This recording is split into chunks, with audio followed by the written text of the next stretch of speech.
काय करू असून दोन कन्या, नांदाया गेल्या चिमण्या. काय करू असून दोन कन्या, नांदाया गेल्या चिमण्या. उठवे ना जागेवरचे लेकीच्या गावा जाण्या.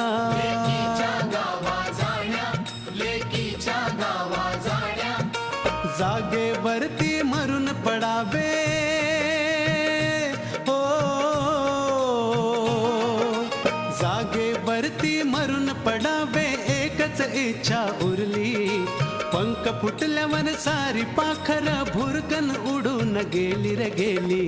तशी आज पोर आई बापाला विसरली. हल्लीची ही पोर आई बापाला विसरली. अशी आज पोर आई बापाला विसरली. हल्लीची ही पोर आई बापा